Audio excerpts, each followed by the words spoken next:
RCA, and then current value accounting, and then current cost accounting. These are the four methods which we have.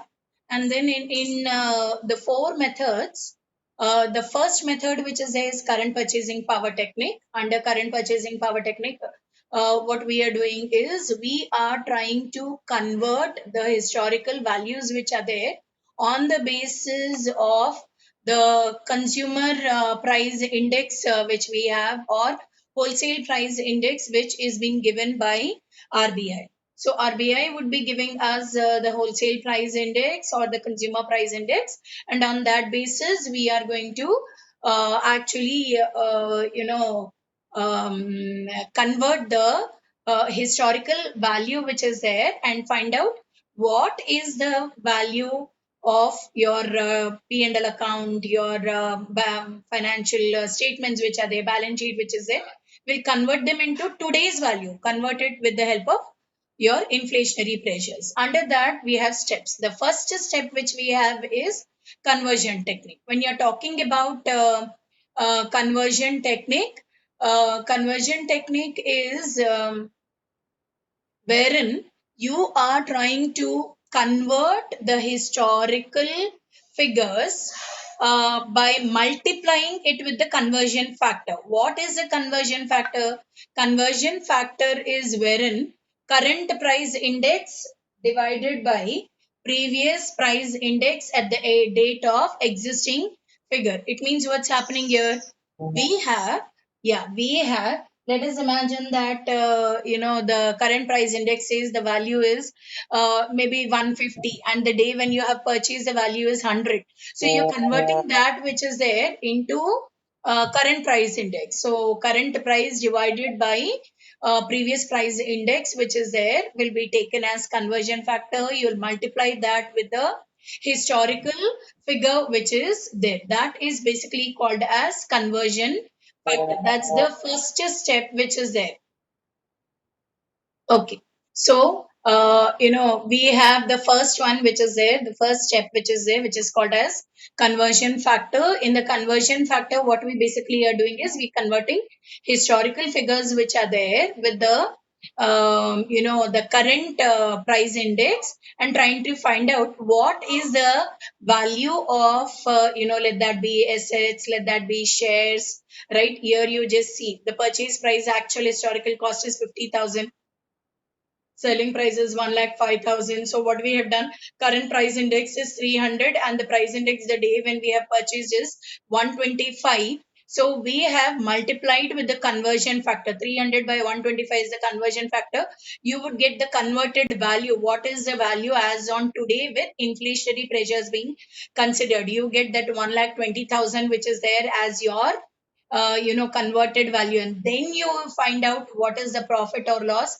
Then inflation which is there gives a correct real picture of what exactly is the profit or loss which is there on sale of asset, on purchase, holding, everything. So yesterday we have done this particular problem also. We have done on the shares. I think many of you have sent me the homeworks also. So here, again, we have the shares. In the shares also, you're trying to convert them into today's value, and then you are trying to find out what is the value of the share as on today, what is the market price, are you getting a gain in the market price, or are you getting a loss due to inflationary pressures. So going to the second step, I want everyone to write the second step which is there. Second step is mid period conversion. So you'll write there mid period conversion hyphen, you would say all those transactions which take place throughout the year will be multiplied with average conversion factor. Multiplied with average conversion factor. When I say average conversion factor, it means conversion factor in the beginning plus conversion in the factor at the end divided by 2. In some circumstances, mid period, that is what is the average conversion factor. Usually the average index is also been given by RBI, but suppose it happens it's not been given, then in that particular case, you will take index at the beginning plus index at the end. You will divide that with 2 in order to get mid period conversion factor. When is this particular mid period conversion applied? Now let us take, I'm talking about some sales which are there, purchases which are there. They take place throughout the year. There are something like rent, there is something like salaries. It's not that these expenses are taken place only one time. These are expenses which are, or incomes which are there throughout the year. So basically, when you're talking about trading and P&L item, many items in this trading and P&L are throughout the year. So these items which are there, you can neither take them at the beginning of the year index, nor you can apply the end of the year index. What you should do in these circumstances is you should multiply them with the average conversion which is there. If average index is given to you, fine. If average index is not given, then conversion factor at the beginning, index at the beginning plus index at the end divided by 2 will give you average index which is there. That will be applied for those transactions which take place throughout the year. So first step is conversion factor. Second step is mid-period conversion. Now the third most important step which is there is when you're talking about your financial statements, then one thing which we have to understand in our balance sheet, we basically call the items which are there in the balance sheet as monetary and non-monetary items. What do I mean by monetary items here and what do I mean by non-monetary items here? Monetary accounts are basically all those assets and liabilities on which, the change of purchasing power which is there doesn't have influence while either paying the amount or while receiving the amount. It means what? They are not subject to any reassessment. Example, I will tell you, when I am talking about, something like cash, debtors, bills receivable, bills payable, loan paid, loan received, okay, creditors, all these amounts which are there. The thing is, suppose I have taken a loan from the bank on 1st of April, then the loan amount which is there is 1 lakh. Let us imagine that I'm talking about before demonetization period which is there. Okay, then in that particular year, imagine that in the month of April, they have taken a loan which is there. Now they are supposed to pay it by year end, the next year end which is there. They are supposed to pay the loan. Now remember, whatever is the paper agreement, they will pay that much only. Inflation factor doesn't have any impact on these items. It means suppose I take a loan of 1 lakh, at the end only 1 lakh and the interest is being taken into consideration, but I don't convert the 1 lakh which is there into inflationary values, and I am not going to pay him either the extra amount excess due to inflation or the reduction which is there. I'm not going to pay him that amount. Same thing happens with debtors. Debtors which are there, the values, let us imagine that I'm talking about the credit sales which are there. Credit sale is suppose 1 lakh. Though it happens due to inflation, he is to pay more. He has to pay me more after 6 months, but still he will pay the same amount which is agreed in the paper. Therefore, these are the items which are not getting reassessed. They are not subject to reassessment which is there due to purchasing power of money. Purchasing power of money means due to inflation. That's the reason we call it as monetary items. It means जितना money है paper में उतना ही पे करना पड़ेगा या उतना ही receive करना पड़ेगा.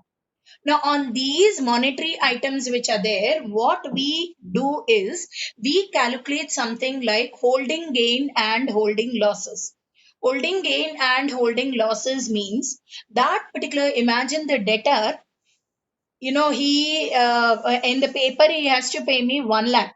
Okay, but imagine after 6 months, the inflationary value of these goods which is there is 1 lakh 20.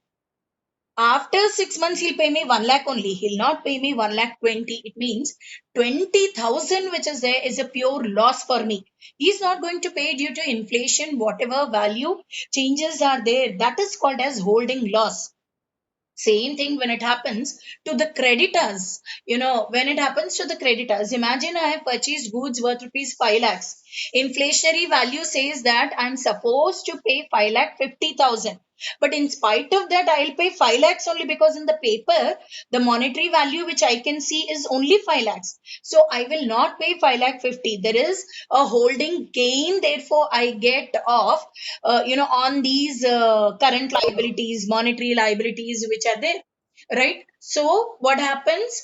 My monetary items which are there give me certain monetary benefits, monetary gains due to holding the liability, and monetary losses due to holding the current assets. So these which are there for monetary items, I'm supposed to calculate only holding gain and holding loss. And basically I cannot convert any of these monetary values into inflationary pressure values which are there, because practically I'm not going to pay the inflationary value, nor am I going to receive the inflationary value. So these are called monetary items. What are non-monetary items? Non-monetary items are all those other items which are subject to reassessment, which is there due to inflation, right? It means what? So when I'm talking about assets like land, building, plant and machinery, stock also, keep in mind stock also, all these which are there, right? They have huge impact due to inflation.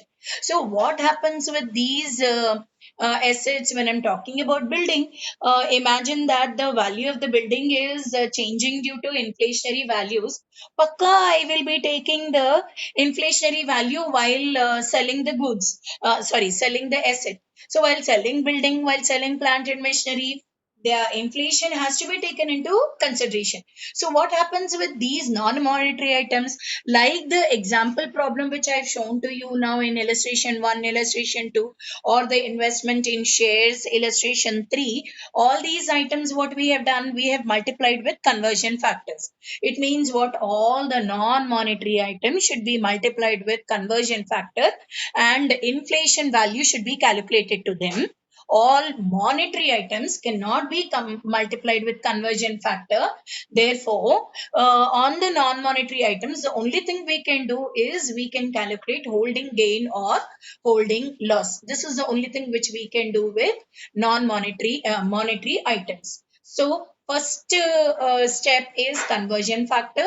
Second step is mid-period conversion. Third step, which is monetary and non-monetary. I hope everyone have taken that. Monetary third step is finding out which are the items which are monetary accounts, and finding out which are the items which are non-monetary accounts which are there. So when you talk about these monetary items, see, these are all the monetary items. None of these items, for example, my cash is there in the bank. Let us imagine I have deposited something like 1 lakh in the bank. You know, due to inflation, suppose the value of that is coming to 1 lakh 20.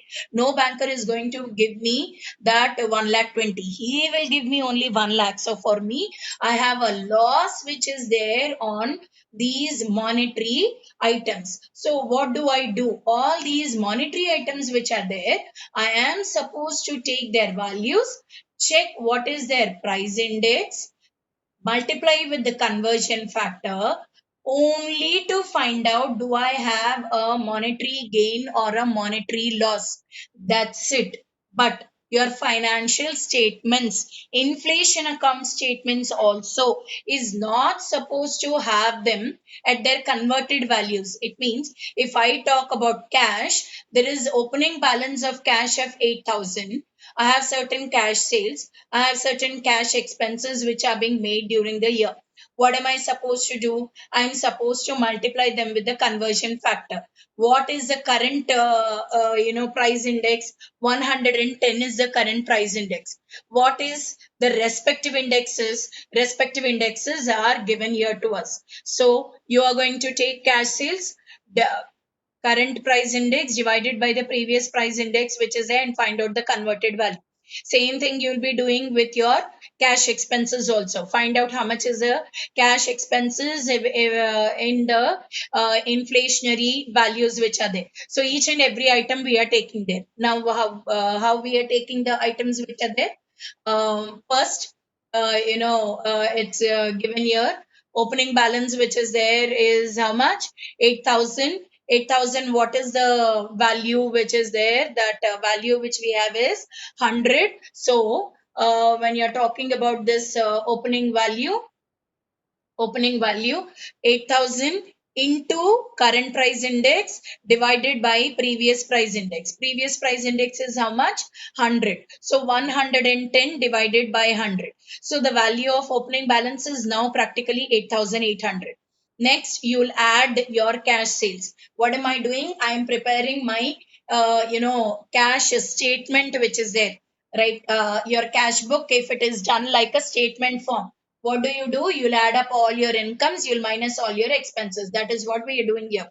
So I'm adding up all my incomes. So I'm taking now the only income which I have in this particular problem, opening balance, then cash sales. That's an income for me. Creditors a payment, cash purchase a payment, expenses a payment.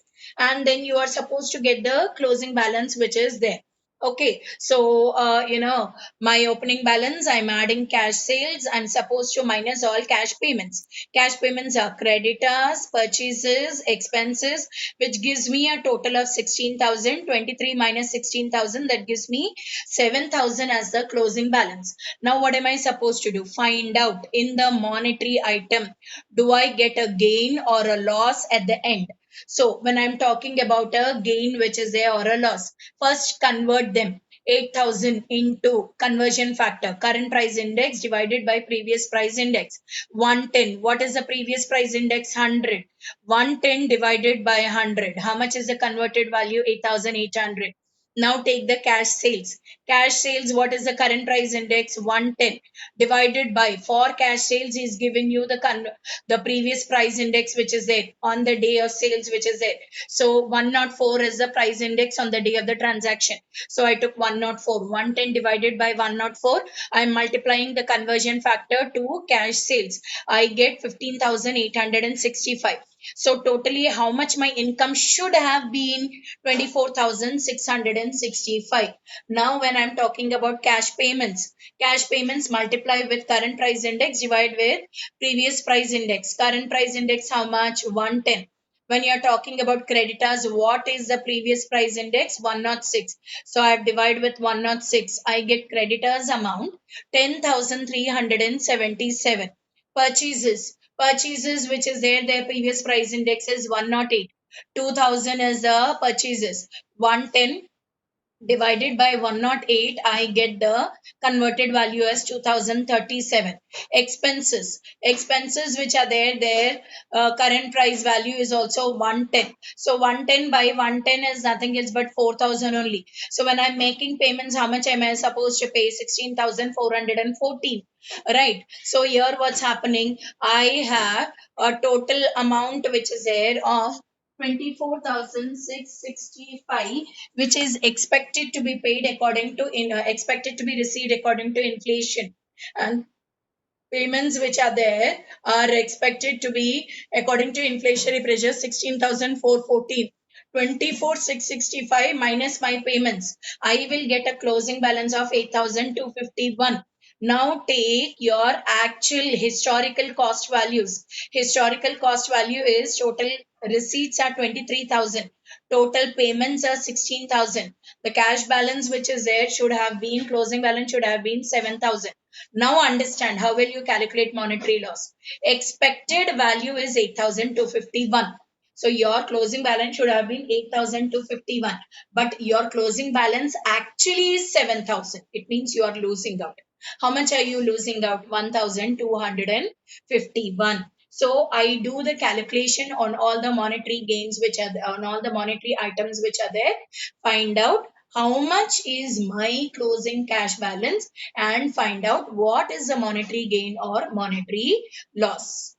So Now, let's take one more illustration which is there on the calculation which is there of monetary gain or monetary losses. So here he's given us that there is um,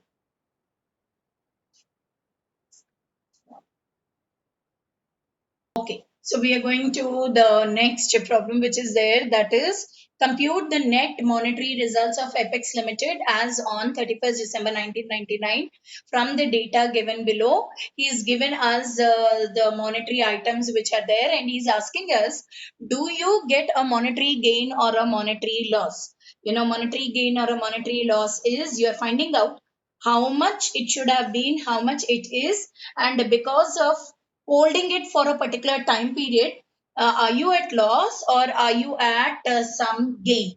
So when you're talking about assets, keep in mind whenever assets are calculated, recalculated, then always you would have a loss.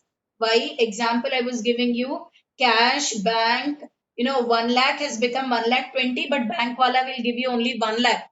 So 20,000 is a loss. So always on the current assets which are there, the monetary assets which are there, you would get the loss, and always on the liabilities which are there, you would get a gain, because actually the amount is 1 lakh. You have to pay him due to inflation 1 lakh 20, but you will be paying only 1 lakh, so 20,000 is a gain for you. So here is asking what is the net monetary result in this particular transaction which is there.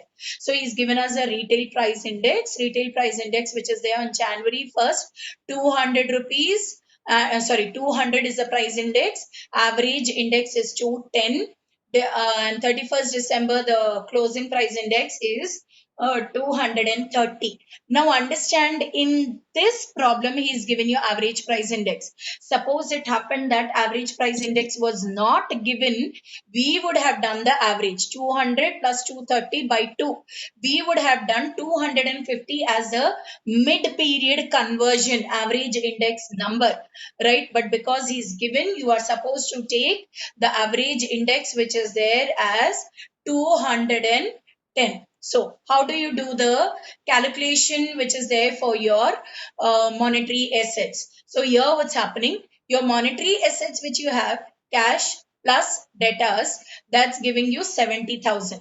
So monetary assets, when you're talking about the closing monetary assets, closing value is nothing else but you have 25 plus 60. 85 is their closing value. So what is happening?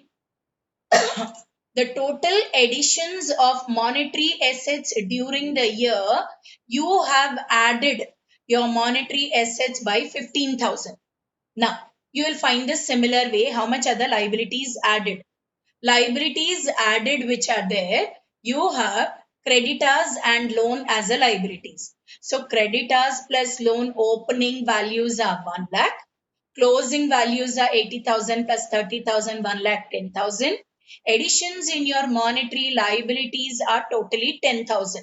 Now I have to calculate the monetary gain which is there on liabilities and monetary loss which is there on monetary assets. First, I'm doing the liabilities to find out the gain. So, I have totally converted value of monetary liabilities in the opening. How much is the opening conversion value? 1 lakh into, what is the opening value? 230 current price index divided by previous price index 200. So 1 lakh into 230 divided by 200, practically converted value of my liabilities is 1 lakh 15,000. Okay. Now, what are the additions which are made during the year? Understand, when you talk about additions, additions are made throughout the year. So their previous price index will be average index, because I didn't add in the beginning of the year. I have added throughout the year. That is the reason I find out in the step 1 what are the additions in monetary assets. Step 2, what are the additions in monetary liabilities? because monetary assets added, that is 15,000, monetary liabilities added, that is 10,000, both will have average price index of 210. Opening assets 70,000, opening liabilities 1 lakh are at opening index. So their previous price index will be 200. Closing price index, closing monetary assets are 85. Closing monetary liabilities are 1 lakh 10. Both will have previous price index as 230 only, right? Therefore, how do I do the calculation now? Calculating monetary gain. Converted value of monetary liabilities on 1st January, 1 lakh into conversion factor. Conversion factor is current price index divided by previous price index. 230 divided by 200. I am getting 1,15,000 as by converted value of opening liabilities. Now coming to the added liabilities in the year. Additions in the year are 10,000. The average price index throughout the year which is there is 210. So 10,000 into 230 divided by 210. I made additions of 10,952. 1,25,952 should have been my closing value. But what is the actual closing value? 1,10,000. What do I mean by that? Practically, I should be paying 1,25,952. They are liabilities, na? So I should be paying 1,25,952. But how much I am going to pay? 1,10,000. It means I am getting a gain on my monetary liabilities 15,952. Now calculate what is the monetary loss which is there on account of holding monetary assets. Converted value which is there of the monetary assets on 1st January is opening value is 70,000, right? Into conversion factor, current price index divided by previous price index. Opening has previous price index as 200 into 230 divided by 200. Actual value is 80,500. Total additions we made in monetary assets are eight. We've done here in the beginning only. Opening is 70, closing is 85. So we added during the year 15,000. Now I'm finding out converted value of these additions. Additions are 15,000. Their previous price index will be mid-period conversion. Average index which is there. So I have an average index of 210. So 15,000 into current price index 230 divided by average price index 210. This is giving you 16,429 as your converted value of monetary assets. Now add opening value 80,500. The additions made in the year 16,429. Total is coming to 96,929. Therefore, I get a value, closing value, which I should get on my assets are 96,929. But practically my closing value historically is 85,000. People will pay me on debtors and cash, which is there. I will get only 85,000. So what is the loss I have due to holding these assets? 11,929 is the loss. Now check how much is the total gain I have in monetary liabilities. 15,952. What is the monetary loss? 11,929. So net monetary gain which is there is 4,023. So when you are doing the calculation of monetary gain and monetary losses on your these liability items and the asset items which are there, then you are first supposed to do step number 1, find out which is the monetary asset in the opening value. Second, how much are the additions being done in the year, because opening values which are there will be converted at opening index. the additions will be converted in the average index which is there. Now same thing you do with your liabilities. How much are your total monetary liabilities in the beginning? Then find out the difference of opening and closing. You will get the additions during the year. So additions will be converted with a mid-period conversion. Therefore, I should find out how much is the addition which is made to the monetary liability. Next, third step, I will find out the monetary gain on my liabilities. Monetary gain on liabilities is nothing else but find out what I should have paid on the liability due to inflation on the opening liability. 1 lakh into 230 divided by 200. I should have paid 1 lakh 50. Additions are made 10,000.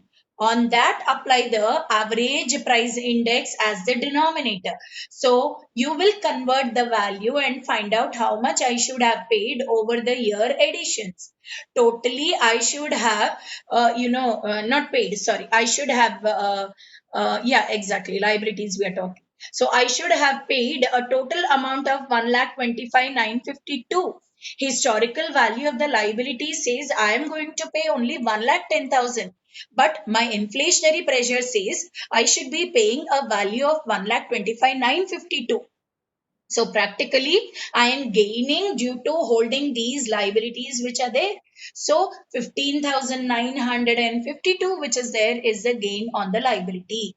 Next, I'm talking about the monetary assets. Same way you will calculate, take the opening monetary assets, convert them at their opening price index, you're getting 80,500. It means your datas, your cash, all your monetary assets which are there, I should have bought a value of 80,500 and additions are made in the year. 15,000 are the additions. Convert them with your average price index, current price index divided by average price index. When you multiply, you get total monetary assets you should receive as 16,429. So what's happening? Total amount which I should have received is 96,929. But historical value says the closing of these, monetary assets is 85,000 rupees. It means what's happening? I get a loss on my monetary assets. How much is the loss I'm getting? 11,929. So my gain 15,952. My loss 11,929. Net monetary gain is gain on monetary liabilities minus loss on monetary assets. I would get a net monetary gain of 4,023.